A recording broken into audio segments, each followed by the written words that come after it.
بسم اللہ الرحمن الرحیم۔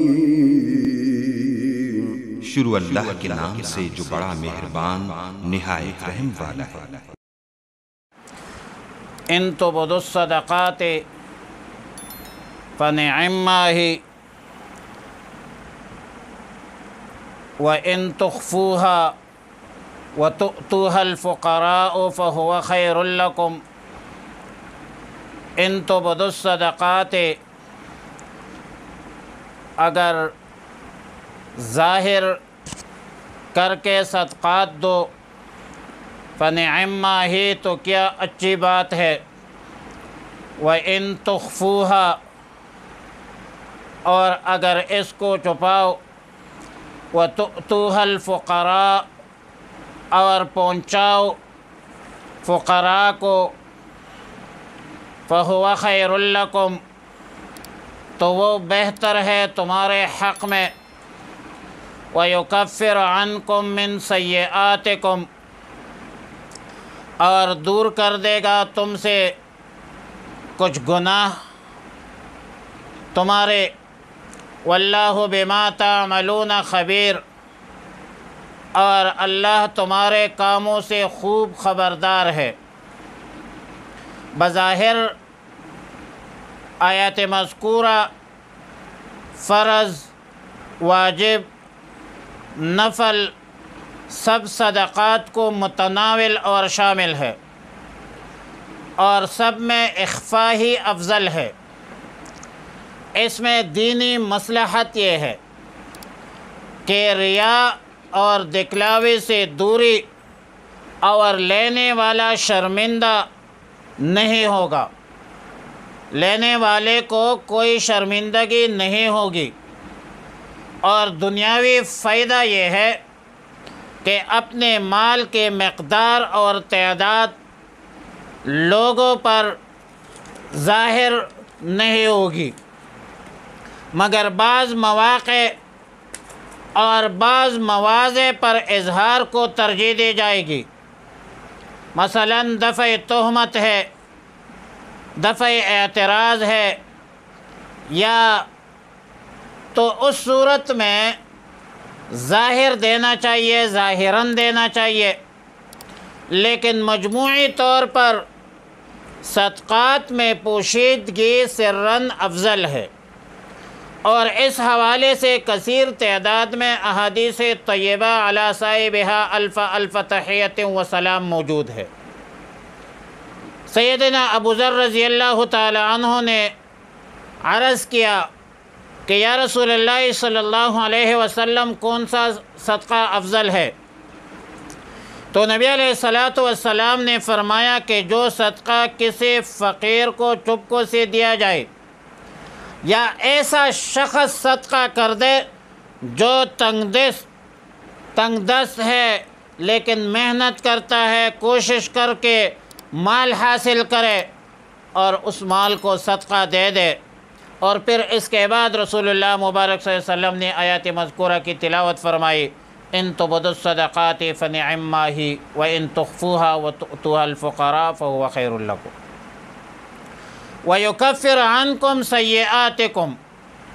کفارہ سیئات کچھ اخفاء کے ساتھ تو خاص نہیں، صرف اس بات پر خبردار کرنا، متنبہ کرنا مقصود ہے کہ اخفاء میں اگر تجھے کوئی ظاہری فائدہ نظر نہ آئے تو پریشان ہونے کی بات نہیں ہے، اس لیے کہ اللہ تمہارے گناہ معاف کرتا ہے، اور یہ بہت بڑا فائدہ ہے، جبکہ اصل چیز اللہ کی رضا اور خوشنودی ہے۔ اور یاد رکھے کہ ہر وہ عمل جس میں اللہ کی رضا مقصود ہو اور رسول اللہ مبارک صلی اللہ علیہ وسلم کی طریقے پر ہو، اس میں دونوں جہانوں کی کامیابی ہوتی ہے۔ لیس علیک ہداہم نہیں ہے آپ کے ذمہ ان کی ہدایت، ولکن اللہ یہدی من یشاء لیکن اللہ ہدایت دیتا ہے جس کو چاہتا ہے، وما تنفقوا من خیر فلانفسکم اور جو کچھ تم خرچ کرتے ہو وہ تمہارے نفسوں کے لیے ہے، تمہارے جانوں کے لیے ہے، وما تنفقون الا ابتغاء وجہ اللہ، اور تم خرچ نہیں کرتے ہو مگر اللہ کی رضا کے لیے۔ وما تنفقوا من خیر یوفی الیکم، اور جو کچھ بھی کرو گے اچھا عمل وہ پورا پورا تمہیں دیا جائے گا، اس کا اجر دیا جائے گا۔ وانتم لا تظلمون، اور تم پر ظلم نہیں کیا جائے گا۔ بنیادی طور پر آیات مذکورہ تسلی ہے رسول اللہ مبارک صلی اللہ علیہ وسلم کو۔ ظاہر ہے کہ رسول اللہ مبارک صلی اللہ علیہ وسلم جب اہل کفر کو حق کی دعوت دیتے تھے اور اہل کفر حق کو قبول نہیں کرتے تھے تو طبعی طور پر رسول اللہ مبارک صلی اللہ علیہ وسلم کو رنج ہوا کرتا تھا۔ قرآن کریم میں کئی مقامات ایسی آیات موجود ہے قرآن کریم میں جس میں تسلی ہے کہ آپ کا کام ہے دین حق پہنچانا، مطلب تبلیغ کرنا، یا بالفاظ دیگر ہدایت بمعنی ایصال الی المطلوب۔ یا رسول اللہ صلی اللہ علیہ وسلم آپ کے فرضی منصبی میں شامل نہیں ہے، البتہ اراءۃ الطریق آپ کی ذمہ داری ہے۔ ہدایت حق تک پہنچانا آپ کی ذمہ داری نہیں ہے، اور حق پہنچانا آپ کی ذمہ داری ہے، اور ختم نبوت کی طفیل امت کے ہر فرد کی ذمہ داری ہے کہ عالم انسانیت کو تبلیغ کرے اور سیدھے راستے کی ترغیب دے، تبلیغ کرے۔ سیدنا عبداللہ ابن عباس رضی اللہ تعالیٰ عنہما آیات مذکورہ کا سبب نزول یوں بیان کرتے ہیں کہ رسول اللہ مبارک صلی اللہ علیہ وسلم نے حکم دیا کہ ہم صرف اہل اسلام پر خرچ کریں گے۔ ان النبی صلی اللہ علیہ وسلم کان یأمر الا یتصدق الا علی اہل الاسلام فنزلت لیس علیک ہداہم وما تنفقوا من خیر فلانفسکم۔ علامہ آلوسی فرماتے ہیں کہ جو مال بھی نیک کاموں میں خرچ کرو گے اس کا نفع تم ہی کو ہوگا، لہٰذا احسان جتانے، تکلیف دینے اور ریاکاری سے ضائع مت کیجیے۔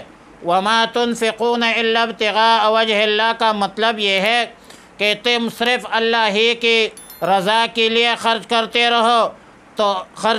ہو تو ان آداب کا بھی خیال رکھ کیجیے جس سے اللہ کی رضا حاصل ہوتی ہے، اور ان اعمال سے بچنے کی کوشش کیجیے جن سے اللہ کی ناراضگی ظاہر ہوتی ہے اور جن سے صدقات باطل ہوتے ہیں۔ بعض مفسرین لکھتے ہیں کہ اس مقام پر نفی بمعنی نہیں ہے، یعنی تم خرچ نہ کرو مگر اللہ کی رضا کے لیے۔ اب ظاہر ہے کہ جتنی بھی عبادات ہے تمام عبادات ایاک نعبد و ایاک نستعین، کیا مطلب ہے اس کا مطلب ہے ہم تیری ہی عبادت کرتے ہیں۔ ہر عبادت نفسی عبادت عالمی انسانیت کے فرض منصبی ہے، ذمہ داری ہے۔ وما خلقت الجن والانس الا لیعبدون۔ اب ظاہر عبادت کس لیے ہوتی ہے؟ اللہ کی رضا کے لیے ہوتی ہے۔ وما تنفقوا من خیر فیوفی الیکم وانتم لا تظلمون۔ یہ جملہ ما قبل کے لیے تاکید ہے، اور معنی یہ ہے کہ جو مال تم اللہ کی رضا کے لیے خرچ کرو گے تمہیں اس کا پورا بدلہ دیا جائے گا۔ اور ایک فقہی مسئلہ ذہن نشین فرما دے کہ زکوٰۃ عشر فطرانہ کا مصرف مسلمان ہی ہے، البتہ نفلی صدقات غیر مسلم کو دینے میں کوئی حرج نہیں ہے۔ وَأَمَّا الْحَرْبِي الْمُسْتَأْمِنُ فَلَا يَجُوزُ دَفْعُ الزَّكَاةِ وَالصَّدَقَةِ الْوَاجِبَةِ إِلَيْهِ بِالْإِجْمَاعِ وَيَجُوزُ صَرْفُ التَّطَوُّعِ إِلَيْهِ۔ فتاوی ہندیہ جلد 1 صفحہ نمبر 175 کتاب الزکوٰۃ، اور اسی طرح بحر الرائق میں بھی ہے۔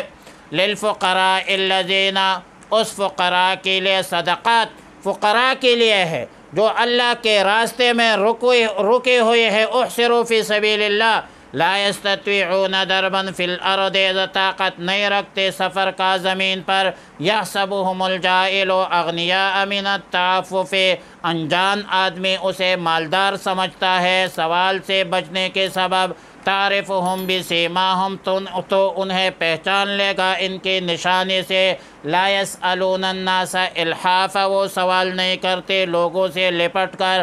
وما تنفقوا من خیر فإن اللہ بہ علیم، اور جو کچھ خرچ کرو اچھا مال اس کا اللہ اس کا جاننے والا ہے۔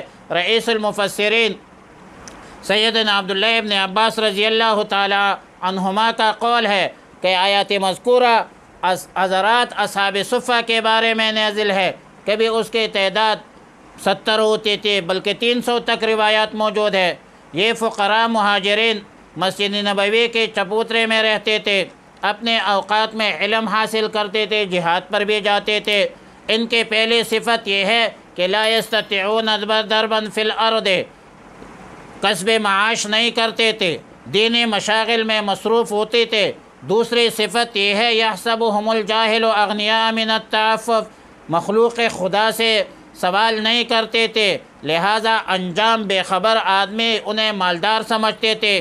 تیسری صفت یہ ہے تعرفہم بسیماہم، تو ایسے لوگوں کو ان کے نشانیوں سے پہچان لے گا، اور ظاہری نشانی یہ تھی کہ رنگ زرد ہے، کپڑے پٹے ہوئے ہیں اور مشقت کے آثار ہے۔ بیان القرآن لکھتے ہیں کہ ہمارے ملک میں اس آیت کا مصداق سب سے زیادہ وہ لوگ ہیں، وہ حضرات ہیں جو علوم دینیہ کے اشاعت میں مشغول اور مصروف ہے۔ لہٰذا خیرات صدقات کا بہترین مصرف دینی مدارس کے وہ طلباء ہے جو تعلیم اور تعلم کے سلسلے میں ہر وقت لگے رہتے ہیں۔ وہ فقیر بھی ہے، وہ مسکین بھی ہے، وہ مسافر بھی ہے، دین کی اشاعت بھی کرتے ہیں، دینی جد و جہد میں بھی حصہ لیتے ہیں۔ انہوں نے اپنی زندگی، اپنی جوانی اور اپنا سب کچھ دین پر قربان کرنے کا ایک عزم کر رکھا ہے۔ یہی علماء ہے، یہی طلباء ہے جو دین کی سربلندی کے لیے ہر وقت جو ہے مصروف رہتے ہیں۔ اور دعا ہے کہ جو علماء طلباء کی قدر کرتے ہیں، اللہ کریم دنیا اور آخرت کی لازوال نعمتوں پر مالا مال فرما دے۔